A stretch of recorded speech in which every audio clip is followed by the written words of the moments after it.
So moving on to the general situation and number of cases that we have recorded for today, we have 836 cases, out of which the majority, 793, are actually from active case finding, mostly in Bangkok and in Samut Sakhon. So you can see that the majority of these new cases are from active case finding. Around 40 or 50 is actually not from active case finding, from the local transmission. But nevertheless, the majority is from active case finding. Therefore, it means that these positive cases are placed directly into the medical system, the health care system of Thailand, or into the quarantine system. And today we have up to 899 new recoveries, quite high in terms of new recoveries, and no new fatalities. Cumulative since last year, over 19,000 cases, and cumulative since last year, over 12,000 recoveries. Active cases, 7,027, meaning cases that are still under treatment at the moment. Hoping that the numbers will decrease in time when all the active cases have been discharged from treatment or from hospital. So just some observations from these new cases, that 39 cases of local transmission in this number have been found in hospitals and healthcare facilities. Out of these 39, 32, the majority are from Samut Sakhon province. Of the 793 cases found from active case finding, the majority is from Samut Sakhon province. On average, around 7% of active case finding are found to be contracted with the virus. So if we have, like, for example, 10,000 active case finding, around 7%, around 700 are found to be positive. Active case finding that we are implementing are done in markets, in various communities and dormitories and factories as well. So this is continuing, this mission is continuing, this very important mission, continuing in various specific locations. The cluster in Sarakam province, in particular, originated from close contact with people with high risk of infection in Bangkok, which then spread to family members in that province, in Sarakam province, and to other people through social gatherings.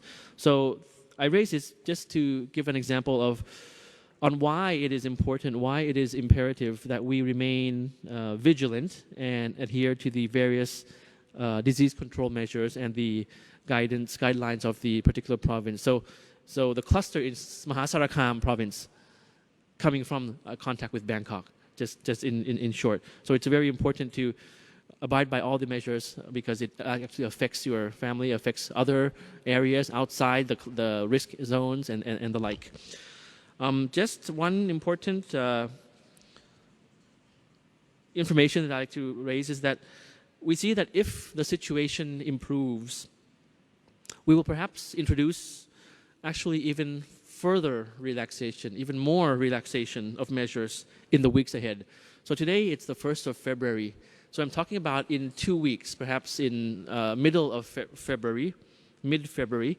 If the situation from now until then improves, it might be possible that the CCSA will recommend to the government to relax measures even more as appropriate.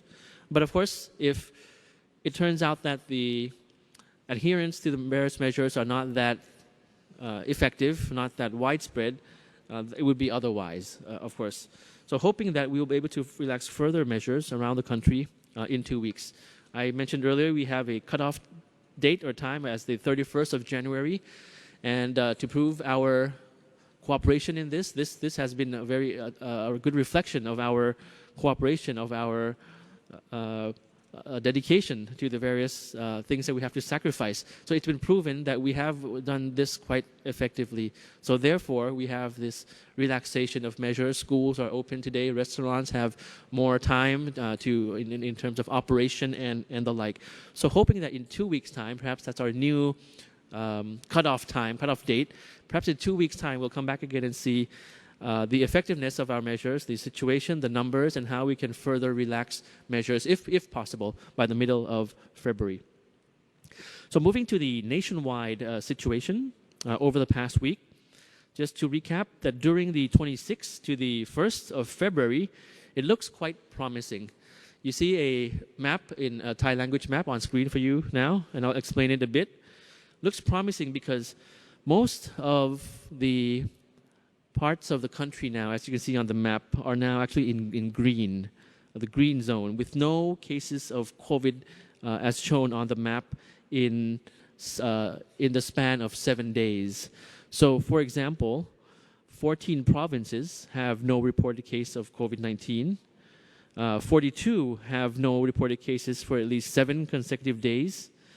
14 provinces, not at all, none at all since the beginning. 42, no none in the past 7 consecutive days. 4 provinces, no cases in the past 5 to 6 days. 3 provinces with no cases over the past 3 to 4 days. And 14 provinces that are still reporting cases over the past few days. So as you can see, we're getting quite into the detail of this because we want to make sure that there is progress.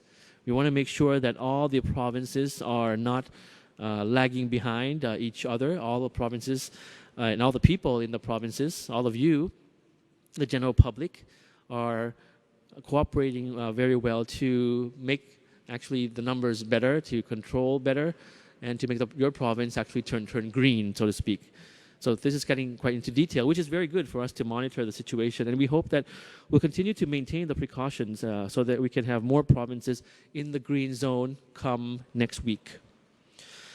So just additional information that might be useful to the English language audience in terms of provincial measures. Many provinces have begun to relax measures on inter-provincial travel. For example, today, you no longer have to apply for a travel permit to enter and leave Chonburi province, including Pattaya. However, hotels have been instructed in that province, in Pattaya city, to remain closed until they have been exempted. So unless you're planning a trip to Chonburi, please check with if you're planning a trip to Chonburi, please check with your hotel first and the local authorities. As previously mentioned, and you see on screen, we have the Tourism Authority of Thailand website providing English language measures for each province. And it's updated today, actually. Yes, the latest update is today, as you can see on screen, the 1st of February 2021. Another interesting project that was mentioned in the briefing, in the Thai language briefing yesterday, but I haven't mentioned yet. There was quite some time to translate for you for the script today. So the issue about the AI mask. The AI mask was mentioned yesterday in the briefing.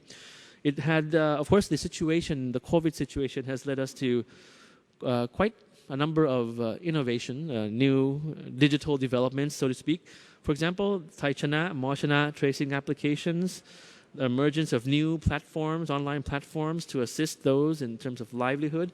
So I want to just touch briefly today about the AI mask system, which has been developed by the National Science and Technology Development Agency, NSTDA of Thailand.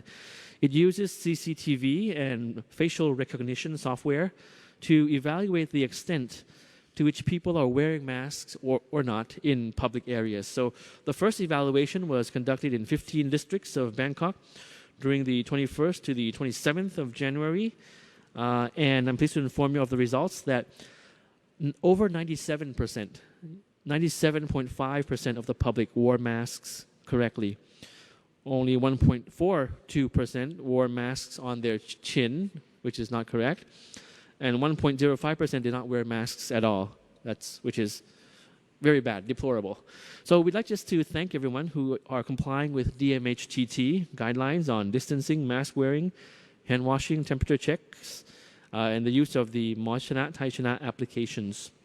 Encouraging more people to comply so that we can achieve the target of 100% mask wearing in public areas and ensure maximum protection. Yesterday, there was also an information in the Thai language edition that most of the areas in Bangkok, just as an example, had people wearing masks quite in an effective number, except for one district in Don Mueang district. So hoping to improve the wearing of masks in that area. Additional information on how to protect yourself during the workplace. Of course, as you return from work this month, whether it's you are school teachers, lecturers, because schools are open, and other professions, emphasizing personal precautions, because you can't be certain whether your colleagues visited areas of risk or have been in close contact with asymptomatic colleagues.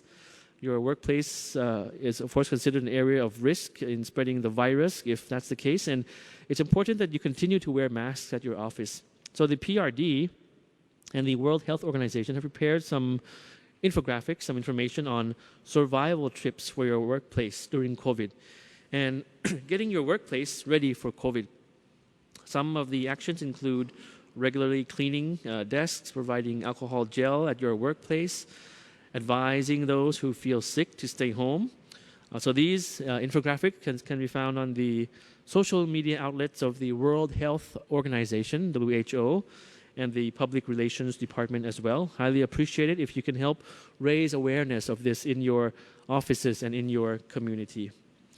The assistant spokesperson, Dr. Pisamai, Dr. Bird, today addressed some important questions during the Q&A session, particularly regarding the opening of schools. There were, of course, concerns about the manner of teaching, the effectiveness of the manner of teaching. But rest assured that the Office of Basic Education, Kopata, they're looking into this issue for the situation of each school as well, and continuing to develop and be in dialogue with the schools on the most effective means of teaching, whether it be hybrid, face-to-face, or through online, because they're aware of the weaknesses of the online teaching system, the pitfalls of the online teaching system, wherein students of particular ages may not be able to learn in the most effective, in their most effective potential. They're aware of that. At the same time, they're aware of the risk of face-to-face teaching as well. So, in any case, the hybrid system would be counted as proper curriculum, and they would be looking into the sets of measures in each school and in dialogue with them for further development of the curriculum, the teaching during the opening of schools. So as we start to relax COVID measures in Thailand, just some precautionary measures. We have an infographic, I believe we have that still, the risky behavior for COVID infection, which includes sharing cigarettes while smoking, sharing utensils, blowing out candles on cakes, having shared meals, sharing alcoholic beverage. You might notice that the key word is the word sharing. So that's very good to avoid that, to avoid sharing all these utensils, cigarettes. All of this should be avoided, both for the purpose of basic hygiene and for the halting of the spread of COVID. And there's an infographic up there on screen for you. Lastly, advice from the World Health Organization, avoid the 3 C's as you continue to remain vigilant. The 3 C's are crowded places with many people nearby, close contact settings, especially where people have close range conversations. And the last C is confined and enclosed spaces with poor ventilation.